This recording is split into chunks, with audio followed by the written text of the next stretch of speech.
Can we all please stand for the pledge?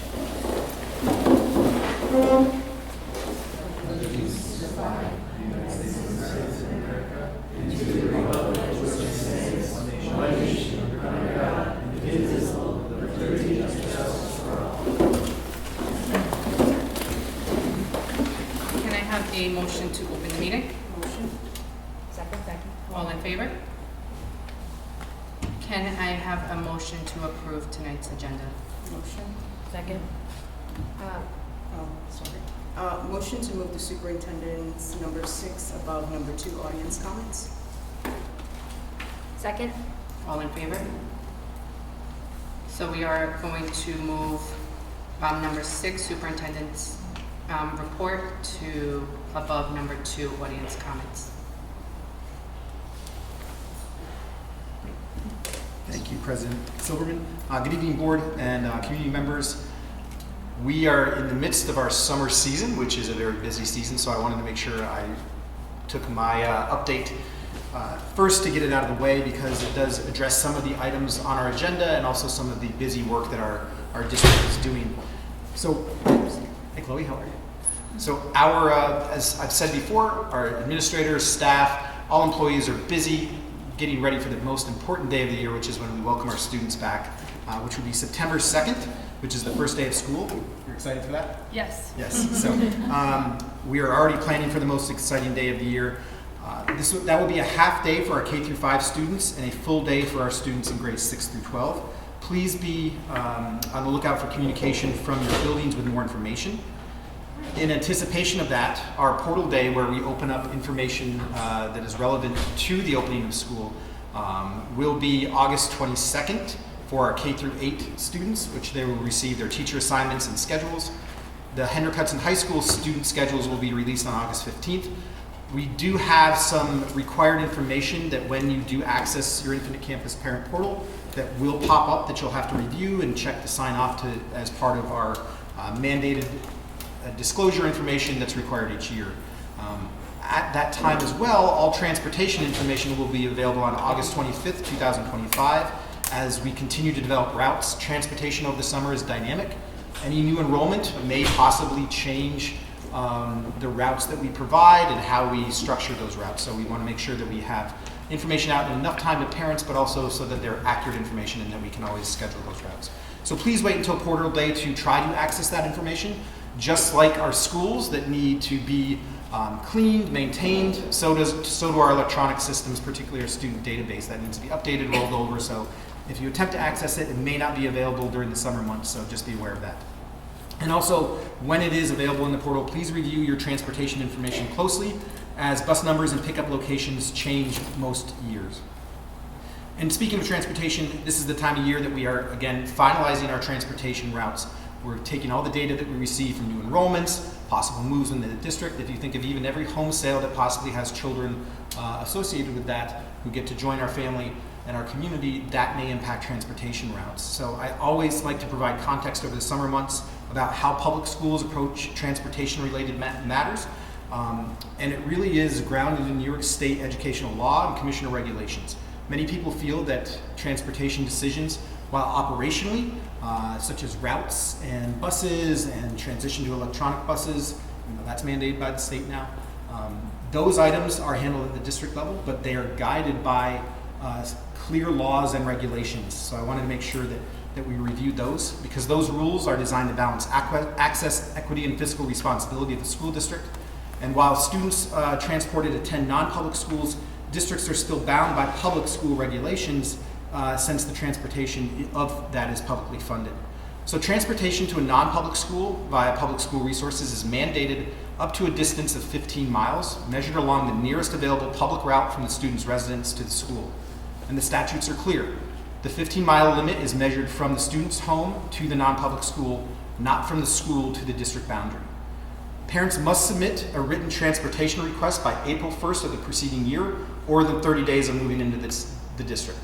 The timely submission of this request helps the district manage costs, establish safe routes, feasible routes, and help ensure that the buses can accommodate that.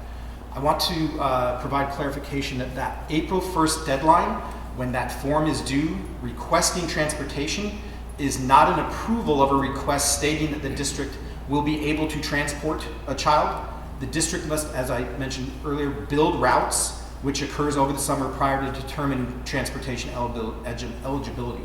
The form that is due on April 1st is a required notification by the parents to the district, notifying the district that if they're eligible by law, that family would like to have their child transported. School districts do not have the authority to create their own eligibility rules or override state laws and regulations regarding transportation eligibility. Our transportation department has been and will continue to be in touch with state officials and our legal team when necessary when reviewing situations as they arise. And any local policy that is developed must align with Education Law 3635 and related regulations. And every year we do ask our attorneys to review our policies, and they have recently reviewed our transportation policy and have said that it is compliant with state law. Districts are not required to continue providing transportation that was provided in previous years that may fall outside of legal parameters, even if it has occurred in previous years. As transportation eligibility depends strictly on statutory requirements, and past practice does not create an ongoing entitlement if it was incorrect. This ensures that districts comply fairly and consistently with legal mandates. Now, there are two ways that districts may provide transportation to students to non-public schools beyond that 15-mile statutory limit.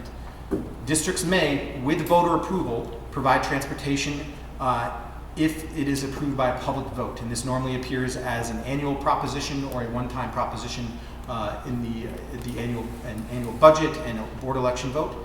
And if if approved, that proposition must be applied equally and similarly situated to all students. So if the board proposes and the community votes on and adopts a 50-mile radius, every student wishing to be transported within that 50-mile radius must be accommodated. The second way that a district may provide transportation to students in non-public schools beyond the 15-mile statutory limit is if one or more students live within the 15 miles of the non-public school to be attended. The district can designate one or more public schools as a centralized pickup point and provide transportation for students who live beyond the 15 miles from the non-public school to one of these centralized pickup points and the non-public school. The statute require that these are centralized pickup points and it's not a preference of the district. They must be centralized. We are not required as a district to provide transportation to and from a student's home to that centralized pickup point. In reviewing state statutes, New York State requires that funds used for transportation are used equitably, efficiently, and predictably, which is why there are uniform rules that all districts must follow about who is eligible, how far a district must transport, and how those services are requested. Parents are free to choose non-public schools for their children, and the state limits public funding for services like transportation to avoid unfairly shifting additional burdens to public schools or taxpayers. And the law recognizes non-public students as part of the broader educational ecosystem, but doesn't fully equate private enrollment with public obligation. If there are no limits, a district might be obligated to bus a student 30 miles away or longer, potentially creating financial and logistical considerations. The 15-mile rule, if you review state statutes, as the state says, and other regulations help establish consistency so that transportation decisions are based on law, not personal preference, past practice. In short, transportation rules that we must follow from the state are about fairness, sustainability, and stewardship of resources.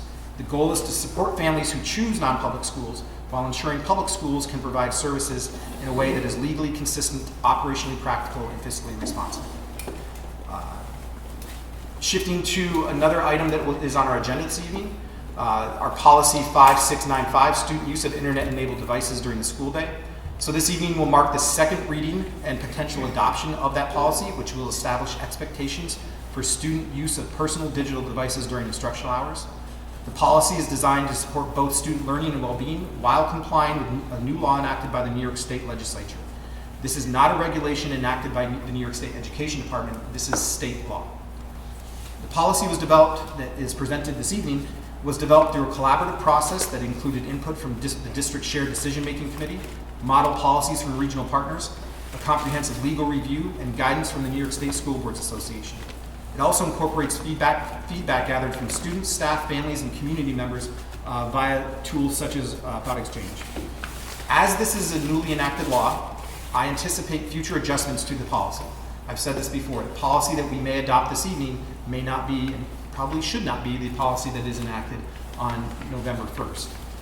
We anticipate that there is a lot to learn as we enact this, and the language is also written in a broad enough manner that we don't have to make consistent changes, but we anticipate that. Because as we guessed, the state has made discrete minor hints about where they are now interpreting the law. Since our last meeting, the state has released additional information, including a memorandum from the New York State Education Department, indicating that the district will be eligible for approximately $11,650 once we have posted an adopted policy that is compliant with the statute. We are exploring possible uses of these funds, including storage solutions, software to meet the reporting requirements, and possible staff funding for device collection and return if a device happens to be confiscated. We did take and participate in a regional poll of superintendents, and that regional poll shows that most school districts, like Hendrick-Hudson, plan to require students to store devices in lockers without investing in additional storage systems. Additionally, New York State recently, and I will add discreetly, updated its guidance website clarifying, now this is not in the statute, this is a policy, this is a clarification of their guidance, clarifying that backpacks are not acceptable storage option. The New York State also says that policies must prohibit continuous or unsupervised student access to devices during the school day. Lockers may be used, and this again is New York State guidance that was just recently, and again, there was no fanfare or notice provided on this. We had to do our research on this. Lockers may be used, but only if the policy clearly prevents unsanctioned use of the device. I do believe that our policy as drafted for your review and consideration tonight aligns with this new interpretation from the state. There were two questions raised during our first reading of this policy that I believe merit follow-up. There was a question, will students be able to use their devices if being transported to BOCES? And my review of the regulation and statute shows that there is no prohibition of this on buses to BOCES. As I said, once they arrive at BOCES, BOCES will have to have a similar policy in place because the statute does cover BOCES. And our policy as presented to the Board of Education tonight for consideration does not have a restriction on school buses in the policy. A question also arose about, will MP3 players that are not connected to the internet be part of this ban? And the way the statute is written is that non-internet connected devices like MP3 players that can't connect to the internet are not covered under the law or our proposed policy as written. However, as Chloe can attest, if a staff member does ask you to remove something, you should most likely comply with that. So that is a difference. So as I said before, our administrative team will be meeting in late August to review the final policy as adopted and develop consistent implementation procedures, and then each school will communicate the specifics about anything that is unique to those school or those grade bands through mailings and orientation sessions as appropriate. Final topic tonight, so we've talked about transportation, phones, and now food. So as mentioned earlier, in the 25-26 New York State budget, funding has been provided to make school meals universally free for students. In response, we at Hendrick-Hudson will transition our Hendrick-Hudson High School into that National School Lunch Program beginning this fall, joining our K-8 schools who already participate in that program.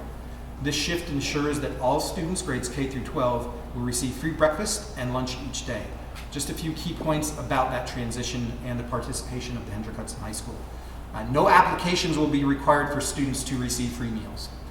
Meals must meet federal nutritional standards, including required components such as fruits, vegetables, grains, proteins, and milk. Students must be offered all components, although they are not required to consume each of those components. Students can still bring food from home or purchase a la carte items, provided that those items that are offered a la carte meet program guidelines. Food brought from home does not have to meet program guidelines, so there will be nobody checking bag lunches to make sure that it meets those guidelines. Some modifications will be needed to be made to our menus to qualify us for that program, though we do know that popular items will remain, such as paninis, board head cold cuts with some adjustments, specifically no salami, doesn't meet sodium requirements, and whole grain versions of similar items. Now I recognize that any change can raise questions, and I do know that the district a few years ago, I believe 2014, is that accurate? In 2014, the district explored going into the program, and at that time, what we saw was that most food service providers were not prepared to implement with a wide range or wide variables or selections within their menus at that time, so some of the food may not have been appealing to the students that may have been the customers. It has been a few years, and we have seen trends in the industry indicate that the food has caught up to some of the tastes and the preferences while remaining compliant with new guidelines. So we're confident, having spoken with our food service director, our food service consultant, that students will continue to enjoy high quality meals under this new model. This transition does, as well as with updated guidance from New York State and our food service consultant, we have been informed that we do need to open our food service contract for rebidding.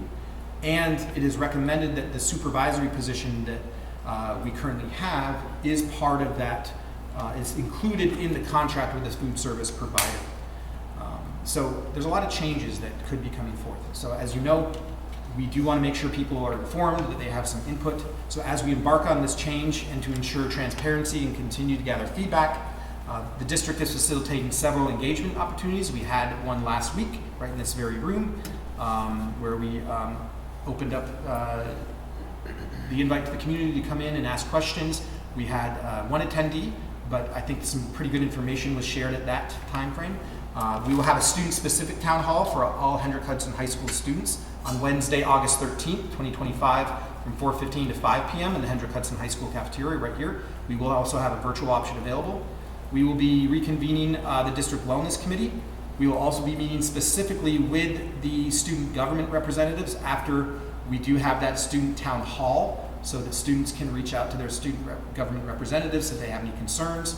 We will meet Ms. Scollins, our new Hendrick Hudson High School principal. Ms. Lisa Alves will meet with the student government on August 21st.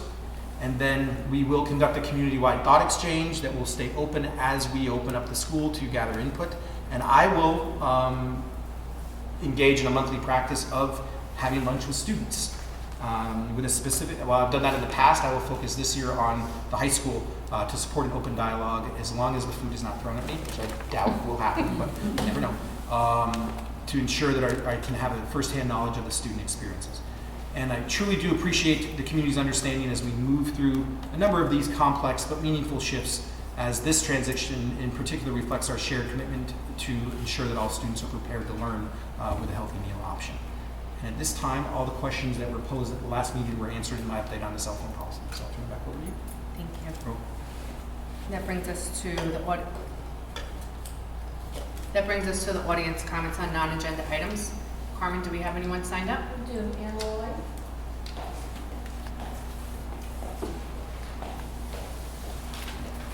Everyone, many of you know me, but for those who don't, I am Ann Malloy. I know many of you from my work in the various PTs in the district, but today I'm here actually representing a group of parents from Kennedy Catholic. And I just wanted to share some thoughts on our behalf. And thank you for listening. So on Friday, as many of you know, we received a notification on Friday afternoon that busing would no longer be available for Kennedy for this year. Based on our collective memory, this busing has been provided for at least the past 17 years without interruption. So although I very clearly heard the directive, Mr. Trombley, I think there was no expectation this year and no sort of warning that potentially this would be the year that policy would change. And given that it's 6 weeks before the start of school, as you might imagine, this is a tad disruptive for many of us. And we're very concerned that we may not be able to send our kids to Kennedy this year. It is a significant drive, and as tough as the morning is, that 3:15 pickup or that 3:30 pickup is almost impossible. I myself work at the World Trade Center, so I'm not making it to Kennedy at 3 o'clock in the afternoon. So we just wanted to share some general sort of thoughts and concerns, and hopefully you can hear and give it some thought. So first and foremost, I think that one of the most discrepant sort of conversations that have come up in the past couple of days is the calculation of this 15 miles. So for me, when we started at Kennedy, obviously busing was going to be a critical consideration factor.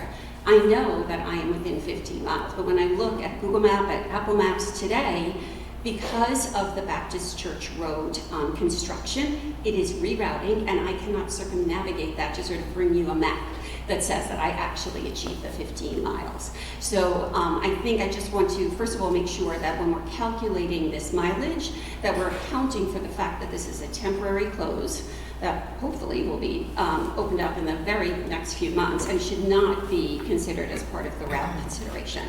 Secondly, we have at least 2, if not 3 parents, keep me honest folks, that actually when you do run through those app maps, actually do fall within the 15 mile. We have one family that has 3 out of 4 routes that actually fall beneath the 15 mile limit, and then we have at least one other family that is falling within that 15-mile limit. So I think there also needs to be a discussion around what is the source of truth and how is this mileage being calculated so that we can have a conversation around that and make sure that we understand.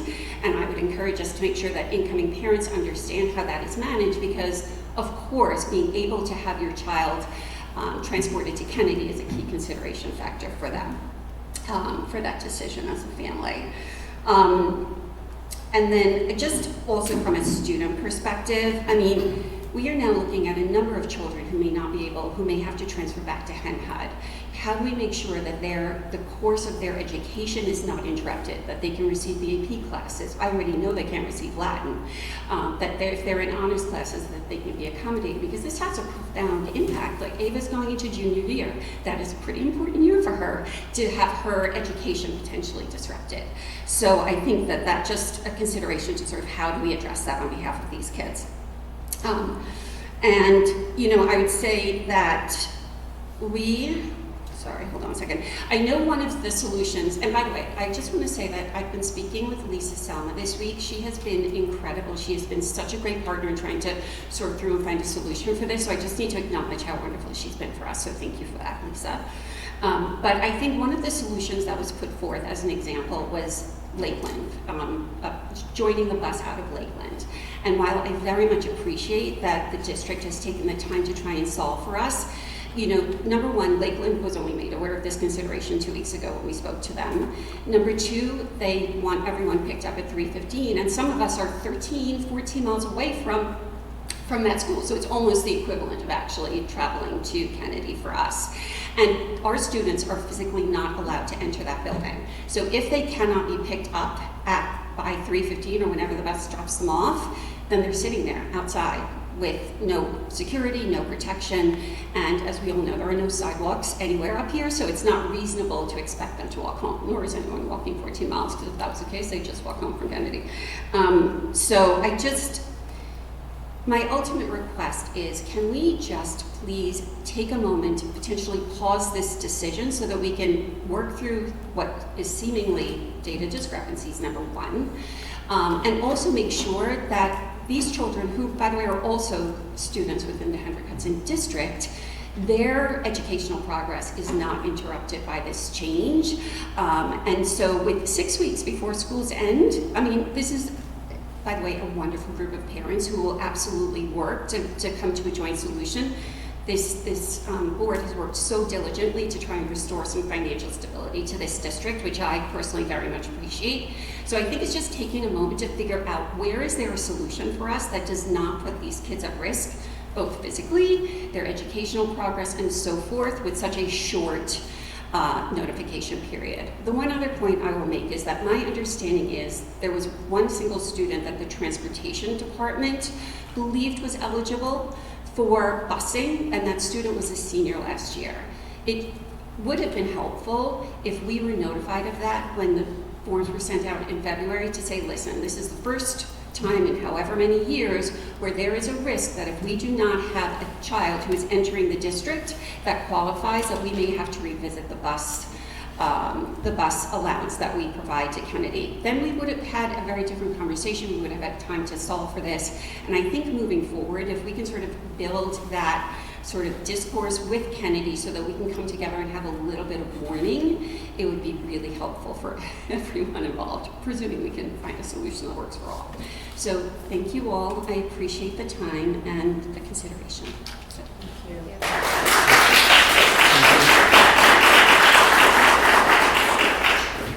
Point of privilege. Yes. Thank you. Speaker is Bob. Point of privilege.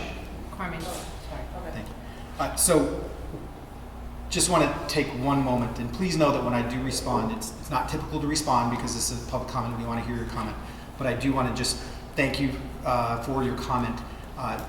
Please make sure that if we do have future comments, we do enjoy recognizing the contributions of our staff, but it is a policy that we don't mention staff members in public comment, good or bad. It's okay. This is why we're just confirming this. And please know that if I do respond, it's not to try to prove a point or not. It's just to simply provide context. Obviously, everybody is entitled, and we want to hear the comment, but I also want to make sure that there is context provided. So here's what I can commit to in terms of the data discrepancy. The 15-mile limit is a hard and fast rule through New York State. We all know that in the age of technology and constant road construction, that there could be discrepancies. I will commit to you that I will, cover your ears, Mr. Malini, I will drive with transportation when appropriate. If concerned parents have an idea that their route may not be calculated correctly according to whatever Google Maps, if you could please let Ms. Koch know the address and your name. I will be driving that to look for myself specifically from that distance to Kennedy. On that as well, there was a mention that this was the first that it was made aware of. We can always do a better job communicating. I think that's across the board. Anybody can do a better job communicating. I would say that I have never had a conversation with Kennedy Catholic. They have never reached out to me as well. So I think there's an opportunity there, because there is a statute that says that it has to be a partnership between the public school and the non-public school that should both make sure that they are looking out for the interests. Because I will say this, and I'm a firm believer of this, any student that lives inside the Hendrick Hudson School District has the potential to be our student at any point in time. Circumstances change. So in terms of transitioning back in, as an example, we will make sure that any student who may have to transfer back in, regardless of if they're in a public school, in another public school, in an independent school, in a religious school, they will transfer in, and their transcripts will be reviewed. They will meet with a school counselor to make sure that they're placed correctly. And in addition, we will make sure that they're connected to that counselor. In terms of also being aware of the fact that this could change every year, on our forms we do clearly state, because we want parents to be aware, the forms that are filled out that are due on April 1st always say that transportation can even change during the middle of the year. So we want to make sure that people are aware of that in any terms, because there could be a situation that requires us to revisit that, and we by law or statute must comply with that law or statute. And if we are engaged in a practice, just like I'm sure many people are in their own jobs, if they know something is in error, they have to correct it at that time. We also in terms of notifying Lakeland, we have an intermunicipality agreement, a shared service agreement with Lakeland. We often, with school districts, are in contact with them in short notice, because they may have a requirement that they may need assistance with. So we are used to these short notices about when we may need to activate that. So, but I can commit to this. We always will try to do better to communicate. I will, if possible and appropriate, will drive the routes myself. So please, if you do feel that your route is not being, if your distance is not being calculated accurately, please give your name and address to Ms. Koch. I promise I won't come into your driveway, but I will go from your driveway and go there. So Ms. Koch is right here. So thank you, Ms. Moore. Thank you. The next speaker is Father Valente.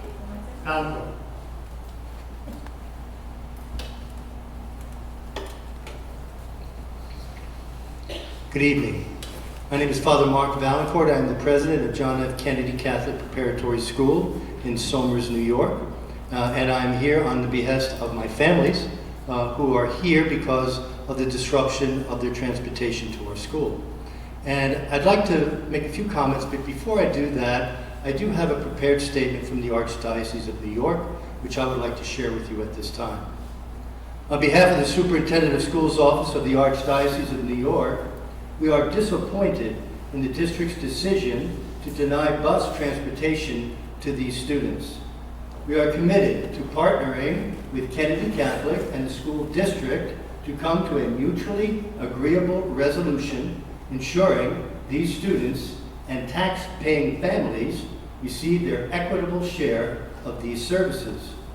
The late notice to these families who made their decision to attend Kennedy in part based on the transportation options previously available now places a significant obstacle in the way of their ability to continue their education at our school.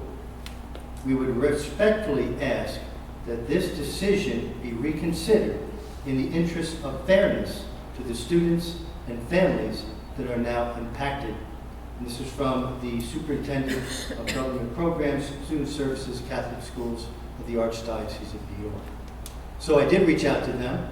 I would like to now add my own comments because this is important. I like the term partnership. I've been at Kennedy Catholic for 17 years. I am now starting my 18th. I have been in a partnership with 17 school districts that bus directly to our school. And Head HUD, or Henrik Hudson, has been a continuous district that has brought students to our school. I value that partnership. I reach out to you today that we can find some equitable solution to continue that partnership on behest of my families, who have put down a lot of money. They have put down money for tuition deposits. They have invested in the 4-year program at our school. And a number of the people here tonight are incoming freshmen who I value, who are an important part of our future. And I'm always trying to provide for the future of our school. Our school, I believe, in a partnership with your district is important. Why is that? Well, if I'm a family moving into this area, Montrose or right around here, to know that I have access to a private school, Catholic school, and that the transportation is easily accessible to me, well, that's enticement to come to this area. So I think it's in your vested interest to really want to continue that partnership. I have, as I said, been the head of the school for 17 years. I have bestowed diplomas on a great number of families, students who have come from this area, with pride. They are excellent students, excellent members of our community, and I feel that we are part of their educational orbit. I do understand statutes, laws, and interpretation thereof, and I'm not here tonight to challenge that.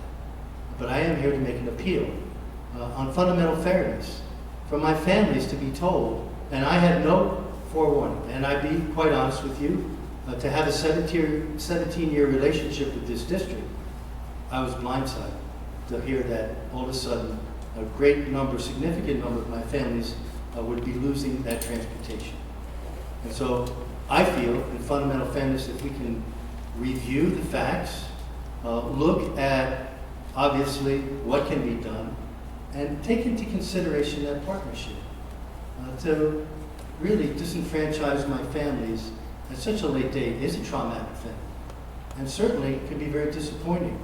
I heard, I have a number of juniors here tonight, they're getting ready to apply to colleges. They want to have their transcript clean, that they've shown 4 years at the same school and with pride have done great academic success. That's important. So a decision tonight can affect adversely some of the students who are here before you. And I know you don't want to do that. I know as a board you are invested in the education of young people and their success, as I have been. And so I'm looking for an amicable agreement, some type of a reconsideration, an understanding that a partnership with our school is a good one.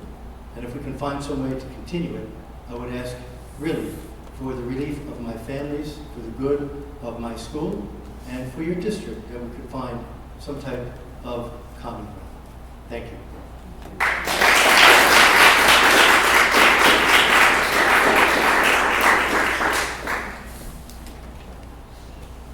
There are no other public. Thank you. Thank you guys for coming to speak tonight. So that moves us on to the consent agenda. Does anybody have anything they want to pull from the consent agenda? Can I just say if anybody wants to come up and Oh, sure. address, just want to write it down.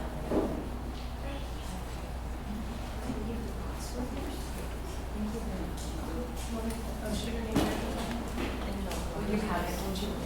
Okay. I'm Kara Simon.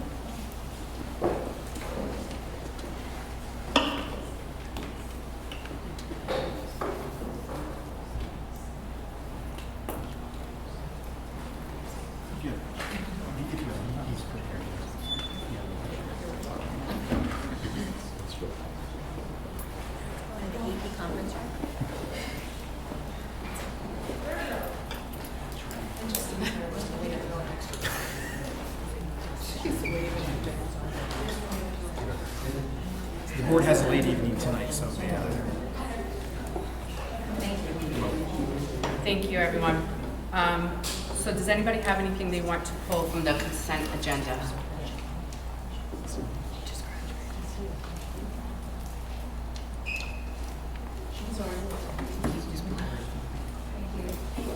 Thank you. 3.2.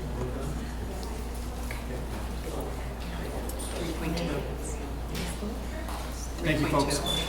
What is it? Thank you. 3.4. Okay. Did you ask?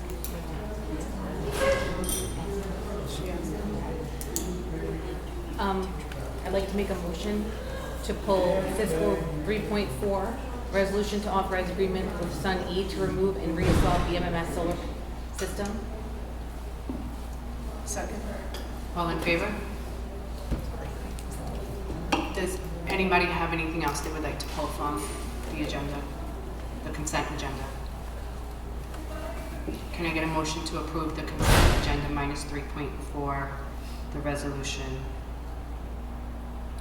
to authorize agreement with the Sunny to remove and reinstall BMS solar system? Motion. All in favor? Okay, so then that brings us to a discussion on the resolution to authorize agreement with the Sunny to remove and reinstall BMS solar system. We'd like to bring up Mr. Merlini. Oh, sorry. Sure, I'll go ahead and try to take a stab at it. Just wanted to make sure that the board, this was a late addition to our agenda, so wanted to make sure the board was aware of that. Mr. Merlini is here to clean up any incorrect context that I provide. But this is a resolution to engage with a company to, as roof repairs are going on, to remove the solar panels that are existing on the roof and then replace them once the roof repairs are done. So as everybody knows, with a capital construction project, there's a lot of externalities that occur. This will give us the opportunity to enter into an agreement with a provider or a contractor should we choose to do that this year. And we have not decided whether or not that will occur this year, but we just wanted to, in a way to keep the project moving along, if we needed to do that, to have the board's authorization to do that. How'd I do? Okay. Then I'll ask a question. Is it going to incur any additional costs to remove and put them back on? Yes.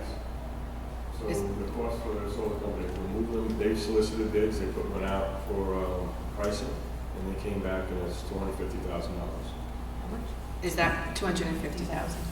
Will that cause us to not be able to do something else, or was that like part of It's the? part of the bond. We already had contingency in the bond to remove and replace those solar panels. I think up to like $300-something thousand. So this 250 would cover it. The other cost that would be inside of that would be lost revenue from having the solar system in place. So everything that they're not providing, and they took an estimate as to how long that system is going to be out for the roof repairs and the replacement. And there's also a charge for that as well in the neighborhood of $700-800 or something like that. It's on, I think it's on the resolution. Are we, this is a little bit in the weeds, but I think we've had some issues with the Blue Mountain roof. Yes. Are we replacing, fixing Blue Mountain roof? Is that the reason we might be doing this? The whole Blue Mountain Middle School roof on the original building in its entirety, except for the 2 pound houses and the gymnasium, will be removed and replaced. Okay. And that's where the bulk of the error problems that we've had over the past. So all that's going to be a new roofing system, and we're going to take everything all down right to the deck, including the asbestos roofing that's there. So moving forward, we won't have to deal with asbestos, we won't have to deal with anything, and this roof has a long warranty with it. And that was already part of the bond, you're saying? Yes, Yeah. correct.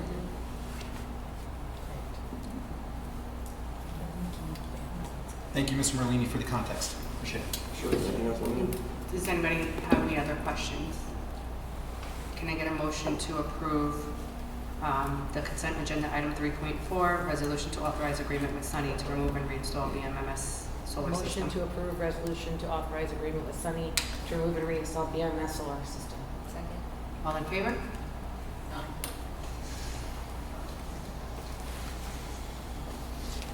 Next, we move on to our audience comments on agenda items. Carmen, do we have any speakers? Okay, so that brings us to We skip over number 6 because we did that previously. To number 7, board comments, new business. Anybody have anything they want to share? All right, that will bring us to our policy reading. So tonight we have our second reading of policy 5695, student use of internet-enabled devices during the school day. Policy 5695, student use of internet-enabled devices during the school day. The Board of Education is committed to providing Motion to waive the reading? Second? all in favor? So that will bring us to our discussion. If anybody has any further questions or comments since our last meeting? Sorry, I wasn't at the last meeting. Were there any discussions, was there any discussion around making changes or information that had to come back or anything that I? Sure. Primarily, there were 2 questions that we couldn't answer in that discussion, I think, with Fidelity, or just because they were unknown, and that was the can students use them on the BOCES bus, which the way I interpret both the regulation and our policy as drafted is yes. As well as our buses, right? The bus to Okay. BOCES or the buses to school, yes. And because I particularly looked at the definition of school day and school grounds. Right. And the bus was not included on the school grounds. And then the question regarding the non-internet connected MP3 players. So I'm sure that if you follow money, there is a resurgence in, we were talking about this today with our legal counsel, that the yellow Sony Walkmans, you remember those? You might see them back on the market now. Will make their way back. The Sony Sport. Remember those? So yes, sorry. Those non-internet connected devices would be allowable according to the statute and our policy as written.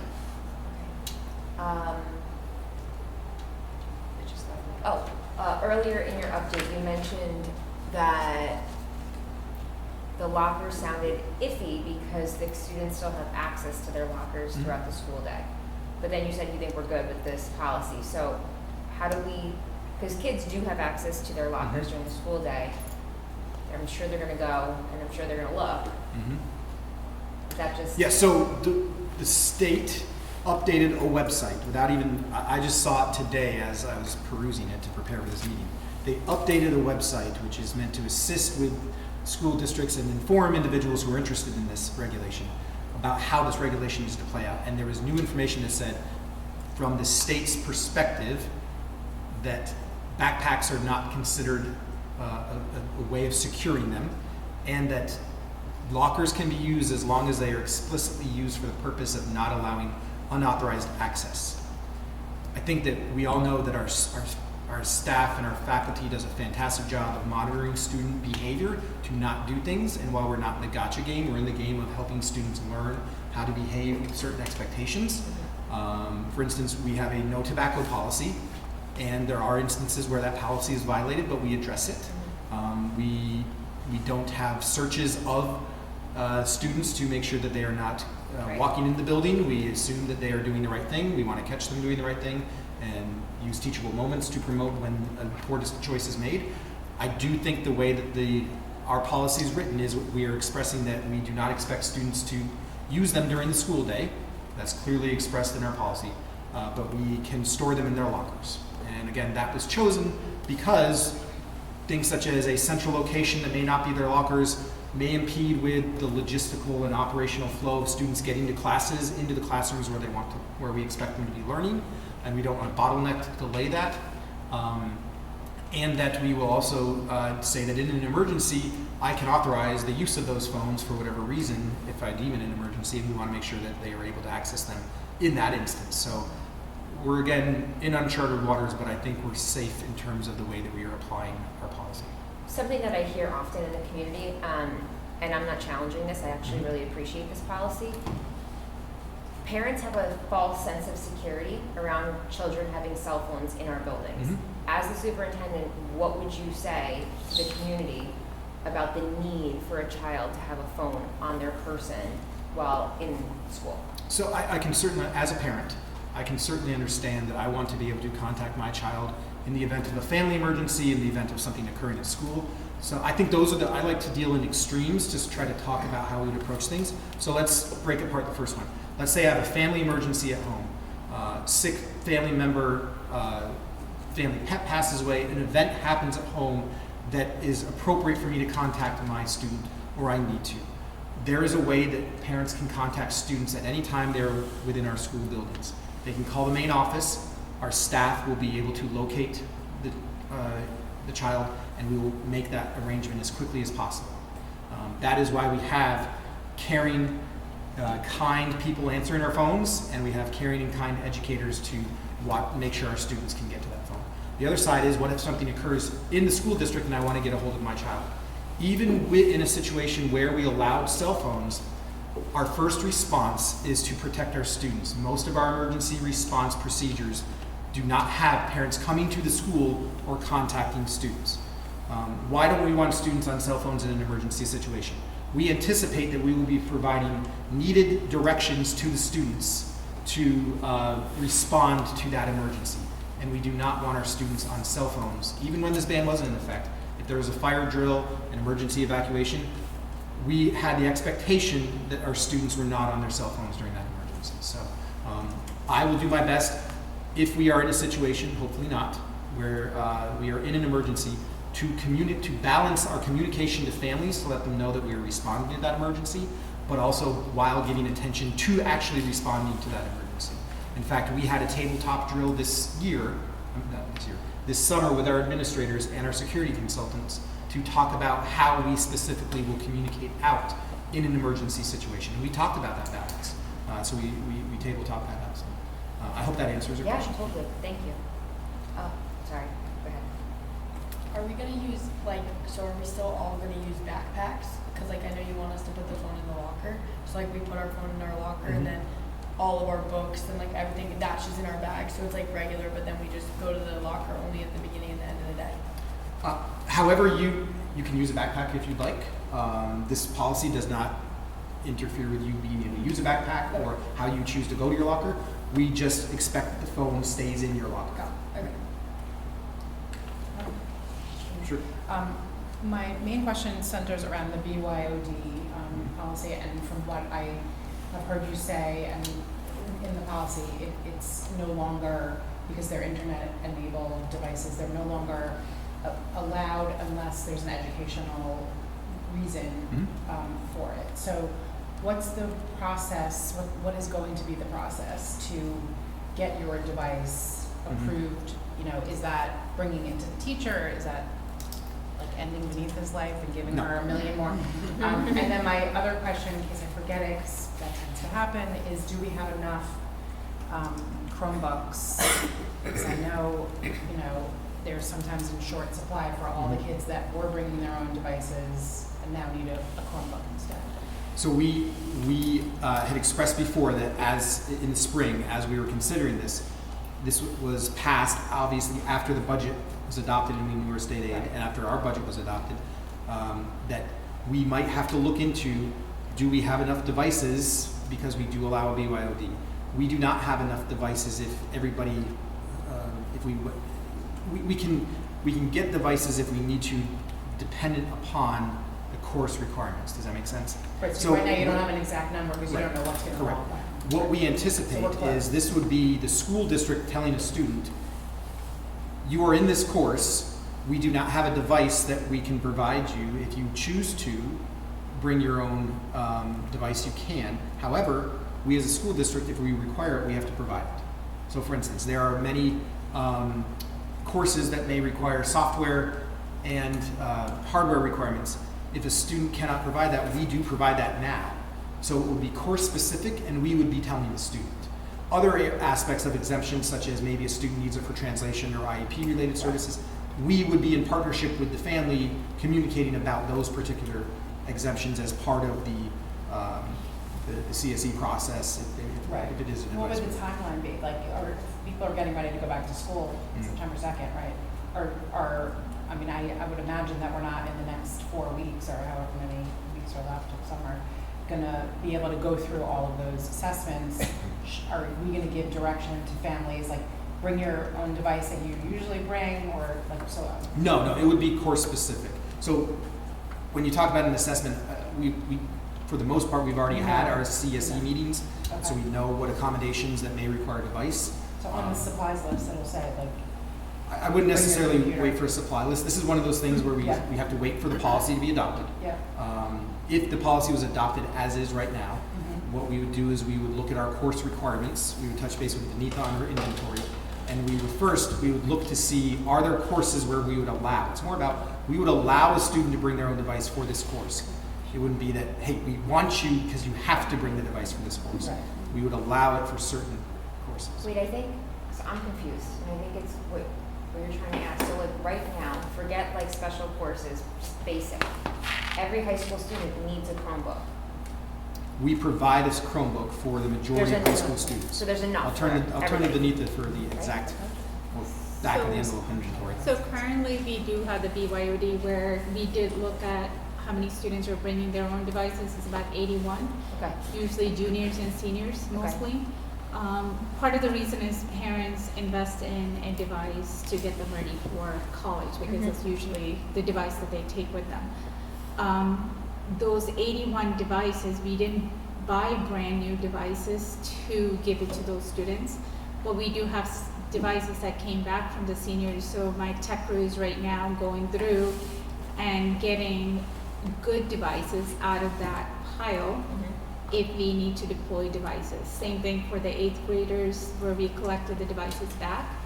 We will be going through, they're going through those and seeing what's good devices out of them so that we can deploy in September if we need to deploy 80 devices. So that's what we're doing right now.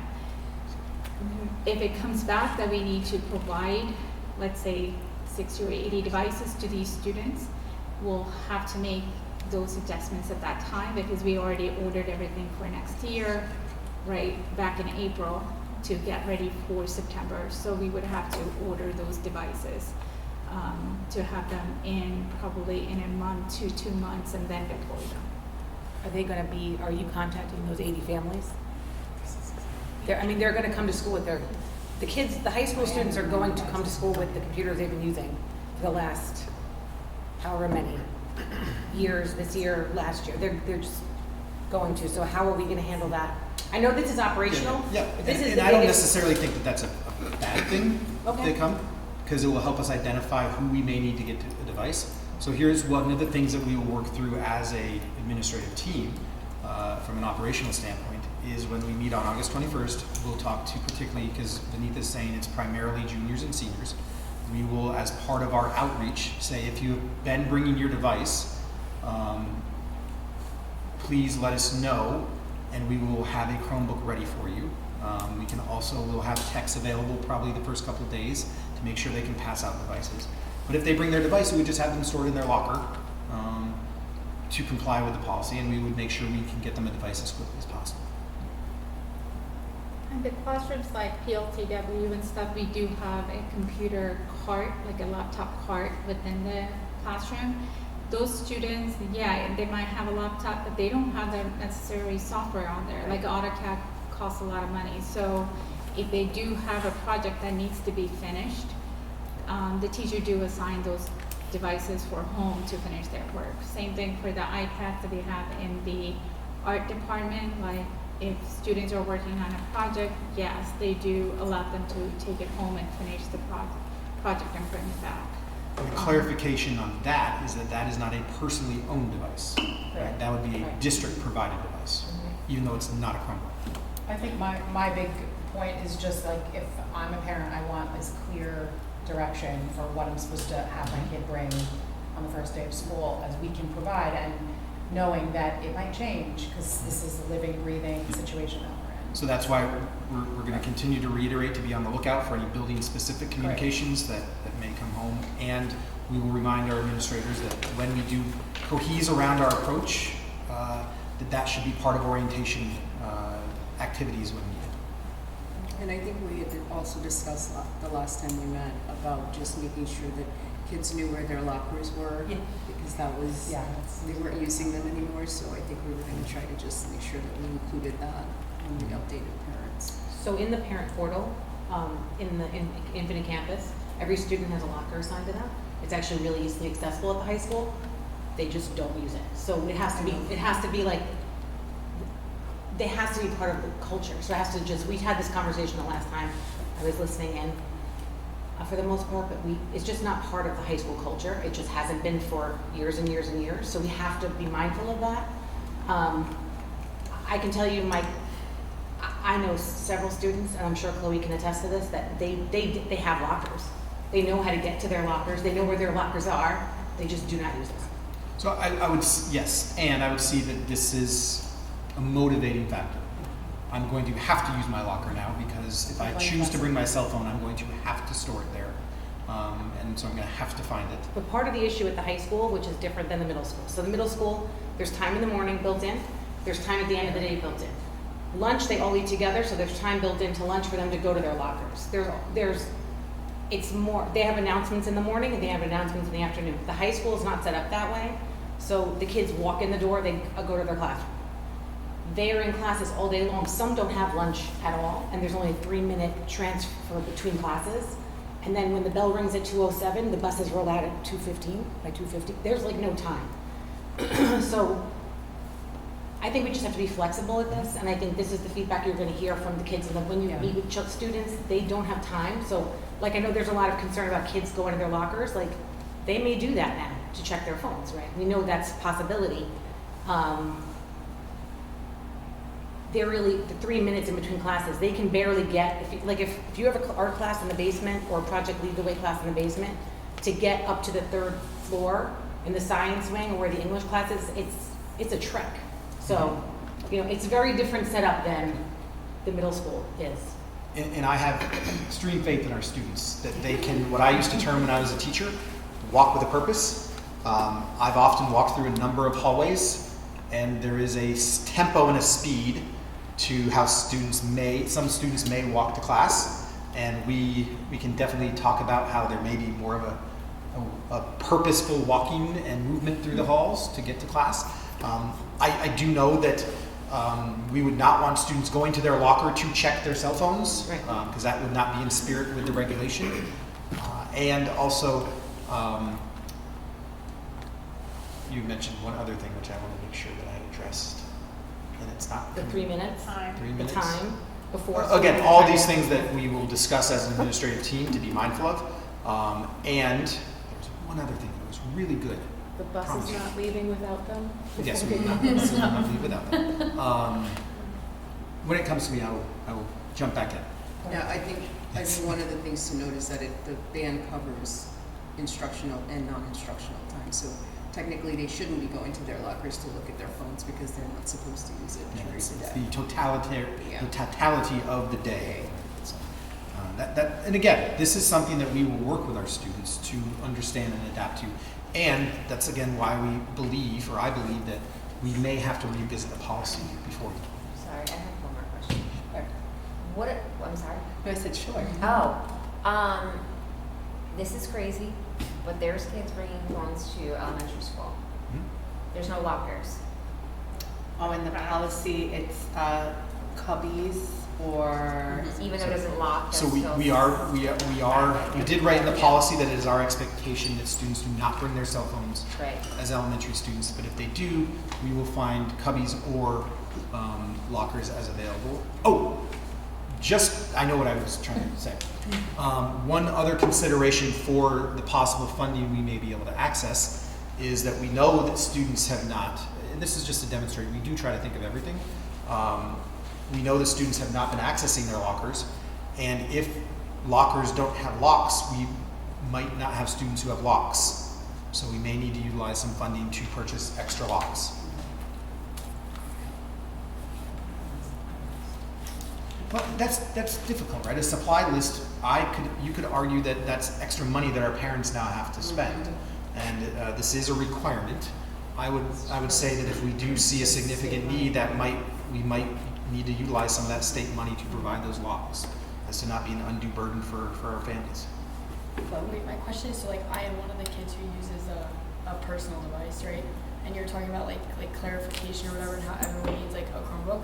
So like if I like first day of school, I don't bring a Chromebook. I just have my Mac, which I have, and like all of my close friends have Macs. So I come in with a Mac, and like I go to AP Lit, and I go into AP Lit and I sit there like I did in 10th grade with my Mac. Is that fine, or is that like Sure. like no you can't? So we're going to understand only that Chromebook? September 2nd is probably going to look different than September 15th, Yeah, right? yeah. So we would probably have a conversation. Do you have a Chromebook? If not, is there a Right. need for you to have a different device that we provide? And if not, we would provide you with a Chromebook. So then we're not a bring your own device. Because that's the only part I was confused about, because it said like you can bring your own device if allowed, but like what is allowed if I bring my own device anyways? So at this point in time, Because like all my at this point in time, we are going to have a very narrow scope of when you can bring your own device, and then probably explore options when that would be appropriate. so like if it's not like, because I thought it was like, oh, like I put it in the locker, Mhm. and then for AP Lit I say, oh, Miss Barr said I could, so I bring it. It's not like that. Well, what we anticipate is when we meet with our administrative team is we're going to ask the buildings to identify courses that would require a device that we do not provide, and then we would communicate out by course for that specific. Okay. Obviously, there's other exceptions, such as are there students who have an accommodation where they have a specific device. That would be a different way to identify students. But as we anticipate it right now, we would ask the building after August 21st to go back and look at courses and notify students by courses. So if there's not a notification going out, and again, we'll continue to communicate on this, I would not anticipate that there would be a need for a BYOD unless you are notified. I don't know if this is what you meant, but she may qualify for one class, but not the rest of her classes. That's what I'm I saying. think So- though, so based is there- on, There's a need to go put it back. We're in not the going to locker. have you switch out Right, devices I think that was, but. based I don't- upon the class. The I don't- course would qualify you to bring that device during the day. I think though, For the the whole- August meeting that they're gonna have is going to hone in on what are the classes that actually need them. Like, just because they used it before doesn't mean that it's going to now. Because it wasn't a ban before. Because it's, so. so now it's, Right. they're gonna come up with those rules and let them know. I don't think right now anyone knows the specifics. Right, but hypothetically, if she's allowed to, one of her courses is allowing her, then she's allowed for the whole day? Correct. By course is the only thing. I'm not even trying to push back on it. I'm We're genuinely using you as an confused. example. Wait, yeah, no, yeah. So I have a 504. I have dyslexia, so I get to type. I think my- that's we- gonna be a case by case. We wouldn't want to But okay, discuss so that alright, yet. so a kid like if it's not being approved by the teacher, because if you're saying like, oh, by course, like you can, so like all AP Lit kids by course can use a BYOD. That was last year though. No, it's As an example. yeah, like, but I don't Everything's think being reassessed. yeah, I don't think any course would say, oh, you can use it, because there's always kids who don't have their own device. Do you know what I mean? Like there's always kids who don't, in my classes, who don't even they don't have it, so it's not required to have it. Mhm. So then how would I be allowed to use my device just because my mom, whatever, I got it for Christmas and I'm using it for college, but then it's not required, because I could type my essay on mine and my friend could type it on his Chromebook, but like how would it be approved by a teacher? So yes, and again, let me pull back. We are presenting a policy for the board to approve. The board could tonight say that they do not want the BYOD exemption in there. And then when we meet as an administrative team, we would not have that to sort through. So again, this is a proposed policy. So that is why we have not made any decisions or communications home, because at any point in time in the policy adoption, the language could change. We have anticipated and recommended, I have recommended to the board that we include this in there so that down the road, when this ban is in effect, if there is a need for a BYOD that is in the policy as stated, we can, as administrators, identify a means to enact the BYOD allowance or exemption down the road the way the policy is written. It could not be in there. I anticipate us, if we do adopt the policy as written, once we meet with our administrative team, we would say, are there courses that require our students to have a device different than a Chromebook? If the answer is no, there probably will not be any devices brought, and if you had brought your previous device, we are going to work with you over the first couple days of school to get you a district-owned device.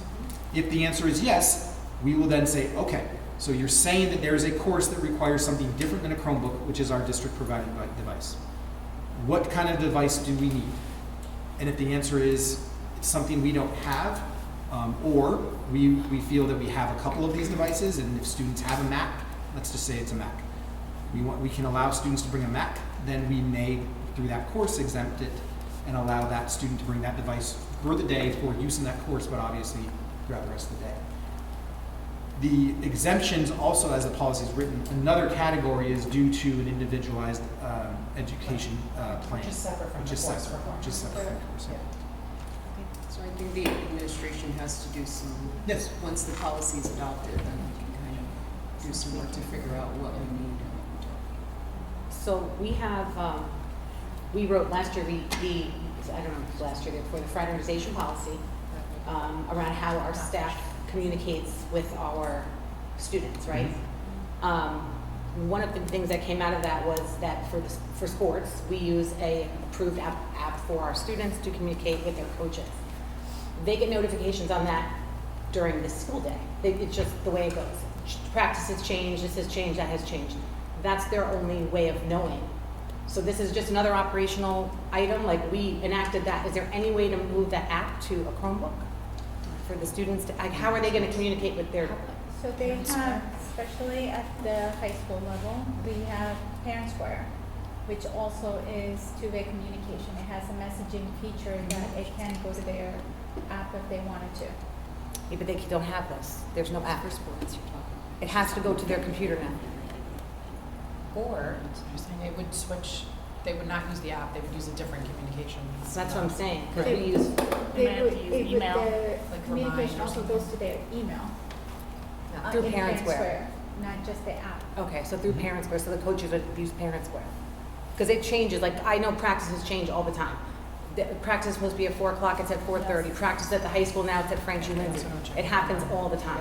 They don't check change the that app. and they'll change, coaches will text you and they'll say like, I'm They're not Mariela's supposed to. on So cheer, but she coaches should be texts, texting. oh, 11:30 a.m. I know, I'm living it, that's exactly what I'm talking about. They I think stop that it. this is a great bullet point, like we don't have to go down the rabbit hole, Yeah. but that is a very good point to Yeah. put on Yes. your list as an administration. So because again, it's a very real, Just There's know, gonna be other the purpose examples of of that that. administrative meeting is to do the operational work. right. We're going to have all of our administrators, including our director of athletics, in that room once the policy is adopted to do the job that we have to do to carry out the policy. And I think there's things we don't know yet, and it's gonna come out. It's gonna be like, we may need to add a second announcements at the high school now. Like, there's gonna be things that are gonna have to adjust and change. But I know, I talk to a lot of kids, so I know that this is, the concerns they have are not like, I need to check Snapchat all day. Their concerns are literally about the communication between each other, their teachers, because their teachers email them, or they email them, but they have their phone to check their email. They're not on their Chromebooks all day. I need you to come take this test this period, right? So these are real things that come up during the day that we have to.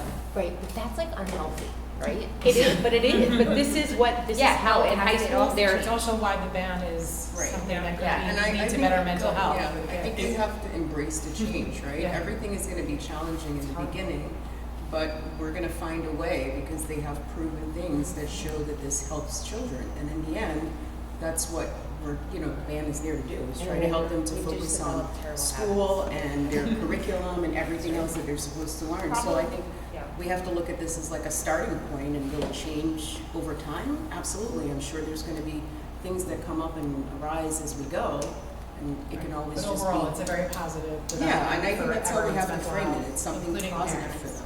And It is- please know, we are not starting this from a deficit model as an administrative team. We know that our students, that's why I say over and over again, there's going to be a learning curve to this. The policy that we see tonight may not be the policy there.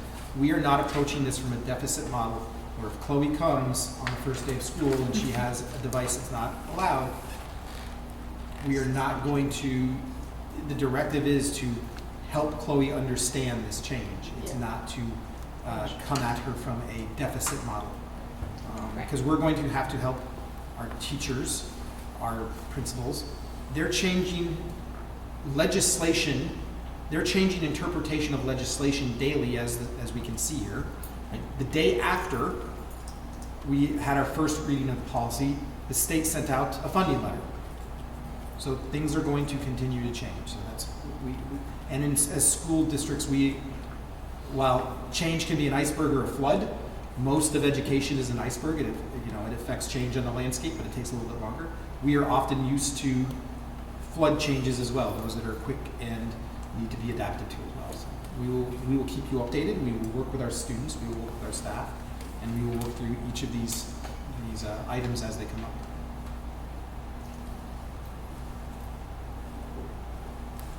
Can I get a motion to approve policy 5695, student use of internet-enabled devices during the school day? Motion. Second? All in favor? So next, point of privilege. Sure. Next steps. So now we will begin to engage our administrators based around the policy language to look at our practices and protocols. We also must report to the state our policy. The state will review the policy, and if they give it the state approval, they will release funding and let us know. And we also need to begin identifying data on any violations of the policy that would require disciplinary referrals or confiscation of devices. So that's the immediate next steps. Can I make a motion to revise the agenda to add cabinet updates? Sure, second. All in favor? Thank you, Board. I ended my superintendent's report, which we would be remiss if we didn't allow our cabinet members to provide their updates. You're welcome. So I'll turn it over to Dr. Stephen Garcia, our Assistant Superintendent for Human Resources and Leadership Development, if he has any updates. It's a busy time of year, and our cabinet may have abridged updates just to. But yeah, my updates are usually pretty personnel oriented for obvious reasons. But so we do have a number of teachers who are being appointed tonight, which I think is a testament to a few things. Obviously, we had a retirement census. We had some teachers who have moved on to other careers, but also just we have one who's relocating and said that it's time for them to leave the district. But whenever we have the opportunity to hire any new staff, it's a golden experience. Right? You have the opportunity to find the next generation of teachers going to work with our kids, and I just want to say that this year, I think the search for these teachers, which Mike and I have all interviewed, that's our final interview, and also with Lauren, they've been really impressive. So I just want to say that the time and effort that's being put into searching for the best, most highly qualified candidates is evident, I believe, in this book. I thank Lauren and also Chris and Benitha for all their efforts, and also our administrative team, the principals. But I've just seen a stark difference in our approach and our partnership in making sure we have the best faculty and staff working here. So I have been very impressed with the teachers that we've been attracting and the ones that we're hiring. Yes. Thank you, Dr. Garcia. I will echo that. So thank you to all of the hard work. As we often say, one of the most important things we can do, other than the safety and security of our students and our staff, is to provide those students with the highest caliber staff to be exposed to, and to support that staff and to retain that staff. On a related note, I do want, this is a new board in Constitution, and I want to connect, it's almost budget season, believe it or not. Jill, don't. Is it Saturday? It's not a line by line yet. But I do want to remind the board of the commitment that I made in public regarding a section of our instructional staff that we will be looking at this year to make sure we are using our resources in the most effective way to support our students. We did mention that we are looking at the teaching assistants, the role of the teaching assistants, particularly those who are not assigned to mandated services, and how we can best utilize that role. With any position, as it becomes open, we take a look to see if we do need to replace that position. That is just good fiduciary actions. We did commit to the community, or I did commit to the board and the community, that we need to take a look at our teaching assistant philosophy, how we view the supports that teaching assistants provide. We have been in contact with the leadership of the teaching assistant unit, TAMA, to make sure that they are part of that process so they understand what we're thinking and we value their insights. But as we've had a number of instances since the budget has passed where we've had to revisit if a teaching assistant has decided to move on from the district for whatever reason, if that position is still viable, and we've worked with building leaders as well to make sure that we do that efficiently. So that work is ongoing and will continue to be ongoing, but I just wanted to make a connection from our budget season to now that we're almost in the next budget cycle to that point. So I'll turn now over to Ms. Jill Figueroa, our Assistant to the Superintendent for Financial Continuity and Controls. Good evening. Okay, so, the business office is off and running, getting ready for its, again, annual audit, which is starting on August 11th. We'll have a full audit team here that whole week. We are welcoming Kim Parks, our new treasurer, who started last Monday, July 14th. She hit the ground running. She's getting herself acclimated to our new systems, getting to know everybody in our building, and seems to be fitting in perfectly with everyone. She's going to be a great asset to the team from what I can tell. We are also, of course, this past couple of weeks taking very seriously the impact of the National School Lunch Program and bringing it into the district, and what does that mean for us. And as far as rebidding the contract and preparing documents for the consultant who will be preparing that bid, those bid specs. So a lot of time has gone into making those decisions and how they're going to affect the school. We also talked about, and I think it may be on this evening's agenda as well, the liability reserve. Just wanted to talk a minute or two about that. We're implementing, or would like to establish that reserve because we have a number of settled cases, whether they're special education cases or just student cases, legal cases that have been settled that we know we have a liability for. We can't put money in there beyond the amount that we currently owe. So if we're obligated to pay a certain amount out in this upcoming school year, that's the amount that we're allowed to put into that reserve. We have not budgeted for those settlement cases this year when we did the budget. So at the end of this year, when because some of them were unsettled at the time, so now that we know what that cost is, now that we know how much money we're probably going to have remaining at the end of the school year, we know that we'll be able to fund that reserve in order to pay out those settlements. So that's what that's all about. So we'll be establishing that, and then when the audit is over, we'll fund that reserve with the money if we can. And that's the only updates I have. If anybody has any questions for me that we've been working on. Thank you, Ms. Figueroa. I will now turn it over to Mr. Christopher Moreno, our Acting Director for Pupil Personnel Services. And I'm sorry, Greg, I keep moving my microphone. Thank you. I'm happy to report that we actually have exceeded our indicator aid parental surveys requirement. We're at 103%, and I'm still going to continue to encourage families to send those in, please, as we are going to use that information to help inform our practices. In addition to that, we have received a number of initial referrals to both 504 and CSE committees. So we're scheduling those meetings over the summer to have all those done and the evaluations. And then I'm also very excited to announce that we are working towards a partnership with Northwell Health that would allow us to offer more readily available psychiatric, psychological, and behavioral mental health supports to our families here at Hendrick Hudson. Thank you, Mr. Moreno. I'll now ask Ms. Benita Joy to provide her update as our Executive Director for Technology and Innovation.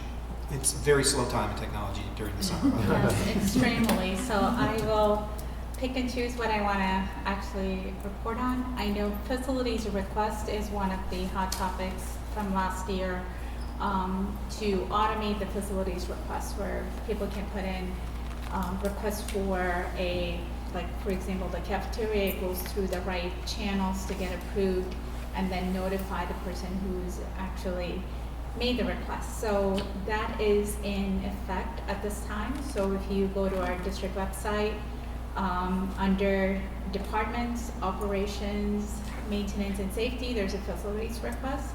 So I did draft a page that talks about if you are outside organization like Town of Portland, you have to register for an account first. So when there's application they have to submit with their insurance information, it goes to our facilities department. Kathy and Tracy in the department receives those requests.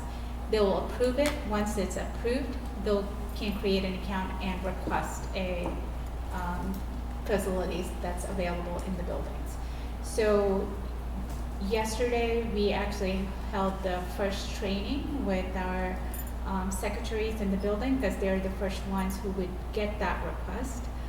So Kathy and Tracy organized that meeting.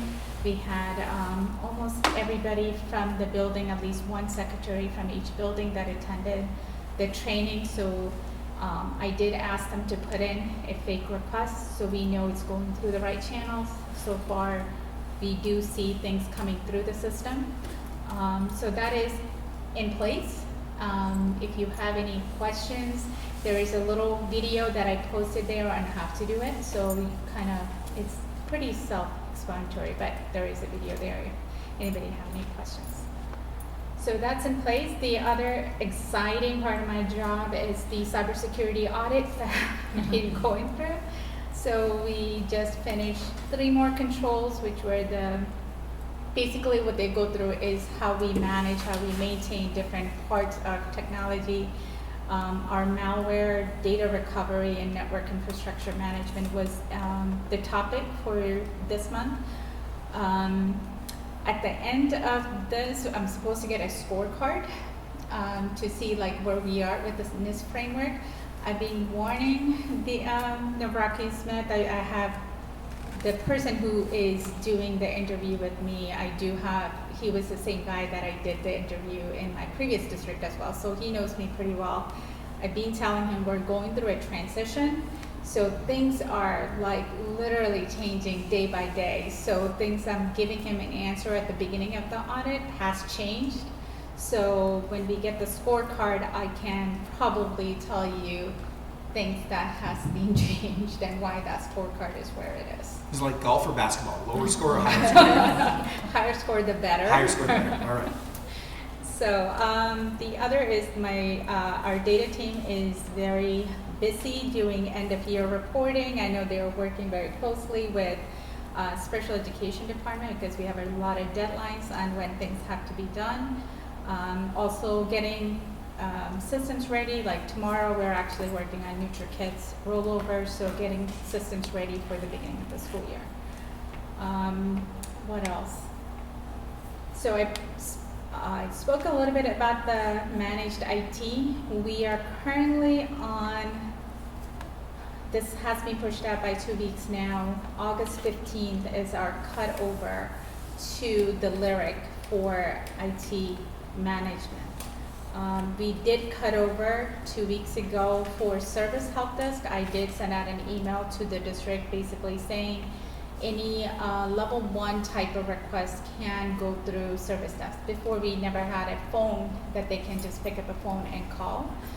You always have to submit a help desk. Now you can actually call the service desk number, and there is a live person Monday through Friday, 7 to 5 o'clock.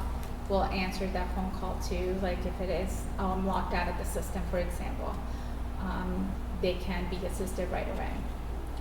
I think I was one of the first attempted users of that help desk when I dropped my laptop. So they may ban me from having a device called. Superintendent always get excused. So one of the changes that we did make in the parent portal is the transportation. So in the past, in the previous years, when we do release the transportation information, it's just one tab that says transportation information. It's the students from and to home and school. So that's the only information we were available and was able to display in parent portal. Because we do have students who go to daycare, we were always giving that information by phone or sending an email one by one, or putting in a letter into the backpack. So we were able to finish coding on alternate transportation. So there's transportation information and then alternate transportation information in Infinite Campus. So if you do have an alternate location that you have a bus, like you're going to the daycare, not back, from home and school. That information will be now available in Infinite Campus when we do launch in August with the schedules and things like that. August 25th. August 25th. There's 2 different days. There's one for the high school. Transportation is Transportation. Monday, 23rd. Oh, transportation. They need a weekend Thank you. update. Yes. And the annual forms, Mike already, Mr. Troncolli already said that in his update, but starting August 1st, we're going to be sending out reminder emails. They will annoy you if you did not complete it. It will be a daily reminder asking you to complete the annual forms, and the parents have to do it. What we noticed in the past is parents are not logging into their parent portal. They're asking the students to log into the parent portal to get the schedules. Student parent portal will not be open until the last weekend. So when we post, like for example, the schedules for the high school is I believe August 15th. If parents did not complete that, they will not get student schedules until student portal later opens up on that weekend before school starts. So ask your parents to complete the parent request and then complete the form, and they'll have access to the parent portal. So if I'm a student who goes on August 25th to find my schedule and my parent has not completed the required information, the required signatures, will I see my schedule as a student? So students, we do allow them because there's no way to stop them. But it will be much later. Weekend, right, it won't be the 25th, they will be like that weekend Okay. before the Labor Day weekend, they'll have the portal available. I know the students want their schedules as soon as possible. I know they're gonna ask their parents to complete their parent portal form. So it's just a simple logging in and just accepting all those required documents saying like, yes, I agree with the code of conduct. Yes, I agree with the computer policy. So that's basically the annual form we're required to get, so. Thank you, Ms. Joy. Thank you. And we'll round out our cabinet report with our Assistant Superintendent for Curriculum Instruction and Assessment, Ms. Lawrence Collins. Thank you. You're welcome. I'll echo what Dr. Garcia said. The last few weeks have been fast and furious with hires and some incredible teachers that I'm excited to be bringing to the district. I want to take a minute and thank our community. Even though it's summer, we've been inviting students in to complete demo lessons with our candidates so that we have a sense of how they perform in front of our students. So principals and I have been reaching out to families and have gotten great responses for families to drop their kids off, whether it's before camp, just for half an hour for a lesson. So we truly appreciate their partnership, as well as parents have been invited to attend some of these and these stakeholder meetings so that they have an opportunity to meet some of our candidates along the process. So that's been exciting and a lot of great names on our agenda today. As a part of my entry plan, I have a letter that will be shared with the community shortly, hopefully at the end of this week, about a bunch of 4 meet and greet opportunities. There will be 3 in person and 1 virtual. They're varied in days and times, in community locations, at the waterfront, at the Blue Pig, and 2 of those I will also have Spanish language interpreters so that we can invite the entire community to engage, and I'll be inviting all my friends from the cabinet as well. Whoever wants to attend, Mr. Townley is always welcome to attend. The last thing I wanted to share today is that as we know, we have our Into-Reading program, our HMH Into-Reading version 3 this year, and I will be presenting about how that rollout went last year and the data and what we've learned in September. But as the new version was rolled out this summer, one of our teachers who was heavily involved in the pilot as well as the committee around this work Ms. Danielle Cohen was selected as a teacher contributor for HMH Into Reading. The resources that she's created for her students in her class are being recognized and published on the Teacher's Corner. So she's taking and editing and working and training other teachers and her colleagues, and then teachers across the country in some best practices for this. I have invited her to the September meeting so that she can share, so we can celebrate Ms. Cohen, as well as she can share some of the tips and tools and best practices that she's learned along the way with the larger community. So it's exciting to know that, I joined the Facebook page for HMH Into Reading, because that's what you do as a teacher. You join Facebook, see what other teachers are doing. And Danielle is all over there. People are asking her questions, and I didn't realize as I'm reading through all of this, it's actually our Danielle Cohen. So it's very exciting, and I applaud her, and I look forward to celebrating her in September. Thank you, Ms. Collins. And so I'll turn it back over to you, Ms. Sullivan. Ms. Silverman, sorry. As you can see, that the cabinet updates are much more interesting than the superintendent updates. So, back to you. So I'd like to make a motion to move to executive session, or I'd like to ask for a motion to move into executive session. Motion to move to executive session? All in favor? The Hendrick Hudson School District Board of Education will convene for the purpose of collective negotiations under the Taylor Law, medical, financial, credit, or employment history of a particular person or corporation, or matters leading to the appointment or employment history of a particular person or corporation, or matters leading to the appointment or employment or promotion or demotion or discipline or suspension or removal of a particular person or corporation.